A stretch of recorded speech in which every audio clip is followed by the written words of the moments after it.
Hi everyone. I think we're just about on time, so we may as well start if we're going to get ahead of schedule. I've got lots to talk about in a very short period of time today, so I will start a bit early. I've been told the headphones do help with the sound quality with all that's going on around us, so feel free to put those on. It might make it clearer. In terms of very brief introduction, I'm Nick Hague. I'm the original founder and now head of growth at B2B International, with the world's largest B2B market research company. And what I want to share with you today is some findings from not only 25 years of experience in business working with the world's largest businesses, but this most recent piece of thought leadership where we've spoken to over 3,000 business decision makers to understand why they chose one particular brand and why they discarded another, and what we can do as businesses, whether it's a one-man band, whether it's a SME, through to corporates, what we can do differently along that buyer journey in order to change that experience and win in the marketplace. So 25 years in business, and this is a shameless plug, but it goes into the book which was first published in 2018, so taking all the learnings that I've had in business on how we've helped the world's largest companies be more customer-centric, deliver that brand experience. Of course, lots have happened since 2018, and so the publishers, Hague and Page, asked us to update this book, and the second edition was launched in May of this year. So hopefully there'll be time for questions afterwards. If not, they're on stand D75, so I'll be there from 2 o'clock and we can pick up on any questions, talk about the book, talk about what you've heard today in terms of research itself. This is the question that are often posed to us by our clients. And who wouldn't want to be the winning choice of a particular brand? How can we convert sales opportunities faster in this more elongated way that we do business, especially in a B2B world? What are the different touch points that we can start to interact to make sure that we convert those opportunities across the journey? Of course, customer loyalty is key to customer experience, so how can we be considered more? And from that, the upsell, the cross-sell advantages of what we can do if we are a preferred brand in the marketplace. And of course, all that feeds through to positive word of mouth, and especially the importance of social media in today's world. So this was the hypothesis that we were set out to try and help our clients, and it's the premise of what I'm going to talk to you today.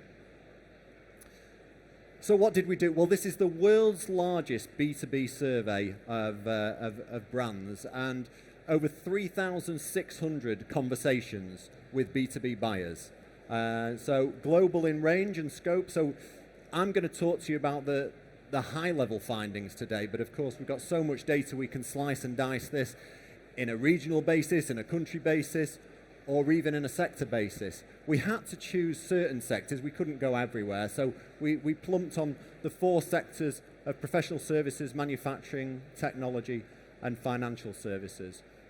And from that, we spoke to them, each of these discussions being at least 20 minutes in length, to understand why they chose a particular brand, what points along the journey did the losing brand fall out, and which attributes or which drivers, we're going to call these decision drivers, can we really use in order to trigger change and them to look more favorably at our brand in the future. Now, from 25 years of experience and running what were customer satisfaction surveys, then Fred Reichhold came along and invented the ultimate question. So it was all about customer loyalty then. And now we've evolved in this digital world that we're in to be customer experience. But over those 25 years, however you couch it, we've designed nearly thousands of surveys for different clients across different sectors. And we know that when people are making a decision on a particular brand, then obviously there's a broader objective at play that the organisation is looking to fulfil. In terms of, do we have the expertise? How competitively priced are we? Can the products be customised specific for the organisation? We had a long list but we boiled this down with our statisticians to just 30 attributes that we tested in this survey, those that we've seen are more important over the course of time. So there's lots of different attributes, lots of data in this, and I'll point to you afterwards in terms of where you can get more of this. So we wanted to understand what matters to organizations, but of course, B2B is human to human, and it's about that personal side of business too. So we know that there's always an individual. It might be a complex decision-making unit pulled together with multiple different heads, but nonetheless, there's someone in there that's making that decision to feed the needs of the organization, but also for themselves.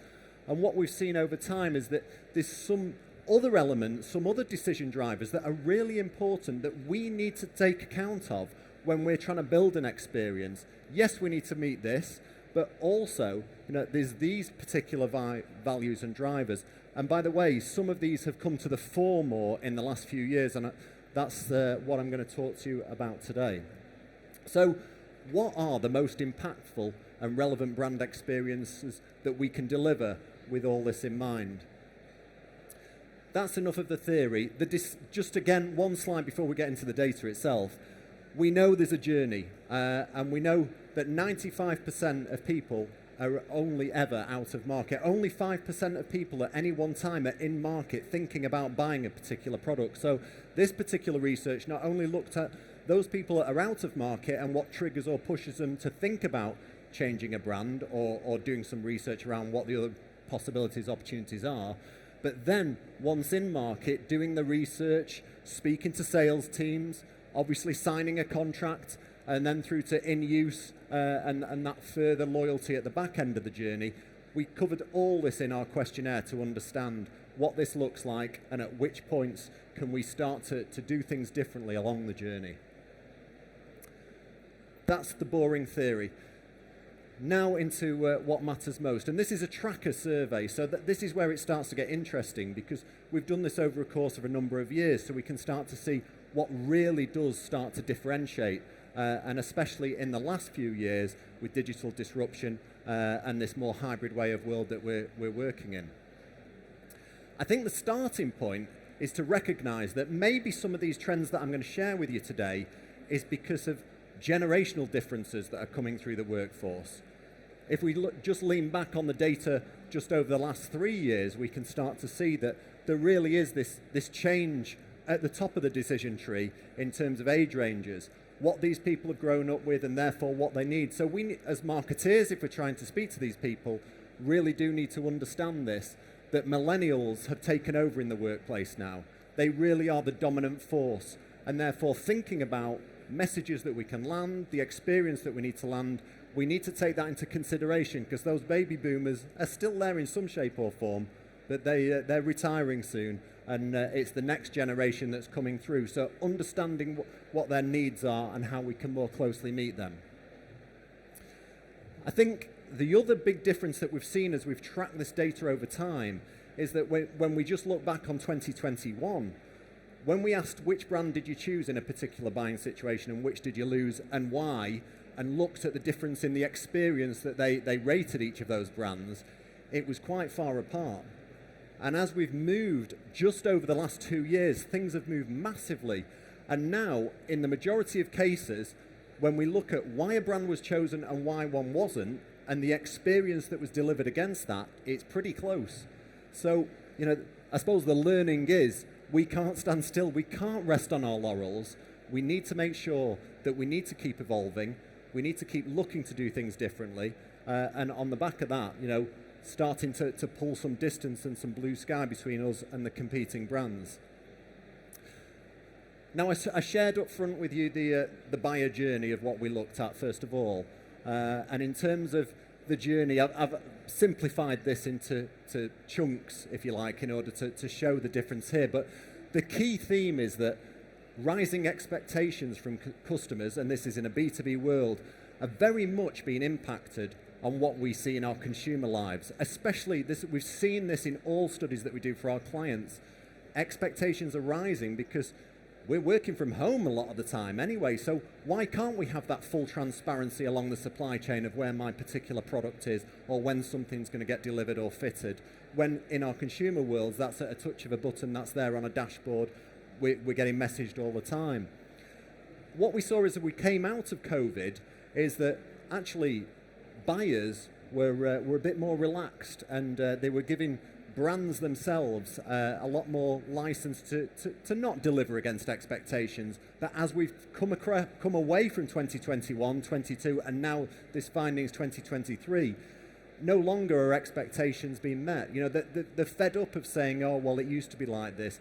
We need to continually to push the envelope in order to make changes. And whether that's from the upfront, you know, the experience they have when they're doing the research, that might be obviously from a digital perspective in looking at your website, but also when we're interacting and speaking with suppliers, we haven't got this right as brands. Look at how dramatically that's dropped. We've pivoted to this digital world, but we need to match it with that whole human-to-human digital piece too. And all the way through to, you know, contract signing. At every step of the journey we look, buyers are not as satisfied as they were. Expectations are not being met. So customer experience and delivering on customer experience, which is part of the story in the book, really can be a differentiator to make your brand stand out from the competition. So they're the high-level thoughts to take away from the survey itself. Now I want to get on to the crux, really, of what I'm here to talk about today, and that is which are these decision drivers that really make a difference for why one brand is chosen over another. And we've called these the Big Seven, because what I'll share on the next slide is any brand that meets these big seven factors, of course you've got to be competitively priced. Of course, you know, there's the hygiene factors in there. You've got to have the products or services available. That goes without saying. But over and above, on top of that, when you deliver against that, that's just meeting expectations. This is about going further.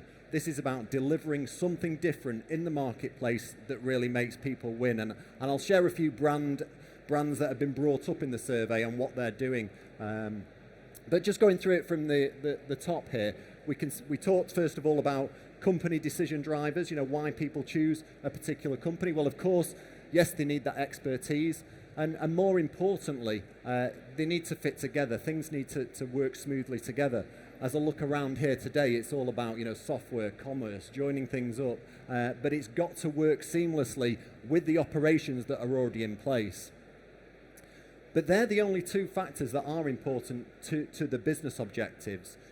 These other 5 factors are really about, you know, feeding to the personal needs of that buyer, what they're looking for, and does that reflect or mirror how they are in their personal life to what they're wanting from suppliers and dealings that they do with brands. So having a culture of diversity and inclusion, really important. They don't want to be speaking to someone that doesn't take that seriously, and it's not fed into their employer brand. Known as being a good employer. These people are doing their homework. They want to make sure that they're doing business with an organization that ticks those right ethics boxes, that's right to them. And no longer is it, you know, it's not really surprising that environmental impact is in there, but this isn't about greenwashing or anything like that now. This really is about delivering something different. And actually, to that point, it's about not only just delivering within your proposition, but taking care of the wider marketplace, suppliers, communities. It really does make a difference on why a brand is chosen and why one isn't. And all the while underpinning it those values and ethics. What we saw, lots of statistical work that was done to understand why one brand was chosen over another and what these differences were. And these big 7 were the ones that really came out in 2023. These weren't even being talked about or making as much of a difference in 2022. The key takeaway was, so what? You know, some of this makes sense, of course, but it's really the commercial difference it makes when you do deliver against this. What we saw is that all brands that, when they met all the various different hygiene factors and they delivered against the big 7 decision drivers, they cut the sales cycle shorter. 25% shorter. Again, it's that confidence in being able to, do that business with the brand. They don't need to look at another 3 or 4 brands. Their confidence is there, so they'll make that decision quicker. They spend more. They spend quite a bit more from their customers, their in-market customers, and they're also likely to adopt and be open to that cross-sell opportunity that we're always looking to deliver in business as well. But the key takeaway, and I don't know whether you can see that from the back there, but this customer loyalty piece, if we deliver against those 7 decision drivers, an average NPS score, Net Promoter Score, in B2B markets is currently at 33, and that's from the thousands of studies we do globally each year. And that's not, all industry verticals. In this survey itself, it came out at 30, the average NPS that brands were being given. All the brands that were doing these extra things, they got an average NPS of plus 89. I mean, that's off the scale. So it really does show, not only does it help you win, but it helps you keep them closer, and it builds that loyalty for the future in terms of making it easier to keep them with you as a business in the future. And I think the key takeaway, from what we've seen is that, being good, delivering against these tick box items, environment, personal ethics, of course, meeting the business needs, being good is good for B2B business. So that's the background. I felt it worthwhile just sharing with you 3 examples of brands that came out from this study that were definitely ticking all those 7 boxes, but also, going beyond those and delivering more. So we've talked about meeting customer expectations. We've seen that we're not doing that in the market at the moment.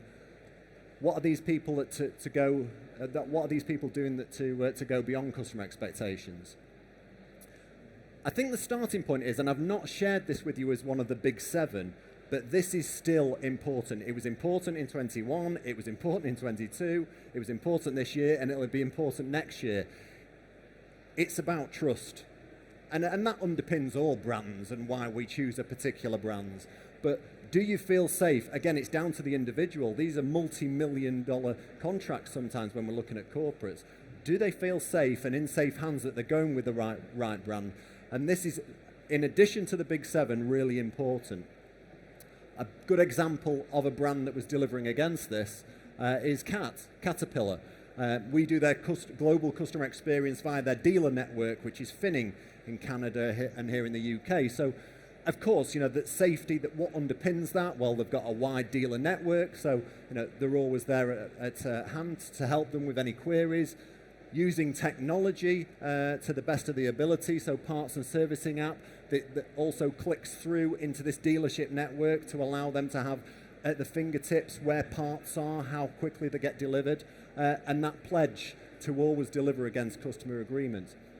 But I think what's interesting and how people talked about this going overboard and delivering more than just expectations is this post-sale, this simulator training for operators. These are big ticket items that they're actually investing in here. And so if the operators haven't operated something like that before, do they feel safe in being able to let loose in this machinery?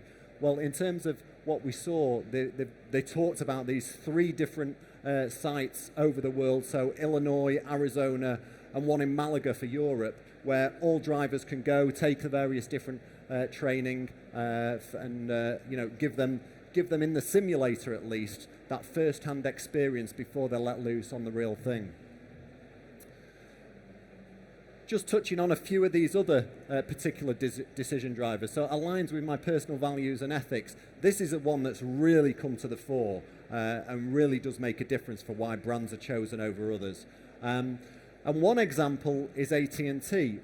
This was a global survey, so a lot of the sample was coming from America, but they're also doing this in the UK, in Brazil, and in India as well. So, of course, in terms of their values as an organisation and what that means, they've got that on their website. They've got that across their social media, and if you wear the T-shirt, then you believe in it. I think the key is where they've started to build these connected learning centres all around the world. And it's about bridging the gap, obviously making broadband a possibility for those that maybe aren't as lucky to have that. And these learning centres are bringing together not only the ability to have the internet and education, but there's lots of teaching going on there as well. So it's them offering something back to the local communities, not just a product itself, to be able to deliver against their beliefs, which is fitting with what other people are needing out there in the marketplace. And the final decision driver that I wanted to pick up on, again, in the report itself, there's loads of examples. There's other webinars that I can point you to too, but I just thought I needed to pick a few of these to give you examples of brands that are doing it well. So supports us with expertise. Tata, as we know, we do their customer experience in the steel particular sector globally when speaking to automotive manufacturers, when speaking to all manner of different manufacturers. And supporting us with expertise, of course, they deliver reports, they deliver seminars. What really started to come through when we started to dig underneath this is again, how they've gone further. So this is the Tata Innovation Centre, which is in New York. And what they've done is they've built this specific centre in order to deliver this expertise. What's interesting is a third of it is given away to academia. It's in partnership with Cornell University, and a third of it is R&D, a third of it is students, testing things in labs, and then 2/3 of it is given over not just to corporate offices, but to SMEs, startups, and also there's some venture capitalists in there. So it's about bringing together these different walks of life in business to not only to try and learn, but to do things differently. And this was really starting to come through in a brand that had really started to be chosen ahead of others in the superpower stakes. I've been told that we might have time for questions. If we don't, as I say, I'll be on stand, D75 stand from 2 o'clock to answer any particular questions, but there's a lot of data that sits here, and for me to try and convey it over in a short space of time. If you go to the B2B Insights podcast, there's loads of different podcasts on there. If CX is your thing, then there's the CX Masters podcast series, as well as the CS implementation, where clients talk about the story of how they've delivered world-class customer experience. But one of the latest episodes talks about the superpowers research and how it goes into more detail on that. So do have a look at that. Get in touch digitally, but I think we do have chance for a couple of questions. So there's a hand up at the back. Thank you, cheers. Is the report available to download? It is. Yeah. It is. So if you go to b2binternational.com, and then the Insights page is free to download. There's loads of information on there. Is it free or do you need my data? Say again? Is it free or do you need my data? Free. We don't need your data. If you're interested, you'll come and speak to us. There's the slides. By the way, I was told as well, the slides, if you were scanned in when coming in here, you will get an email following this session, or following the 2-day session, and that'll be delivered to your inbox. So the slides will be there too, but you can also get it at our website, b2binternational.com.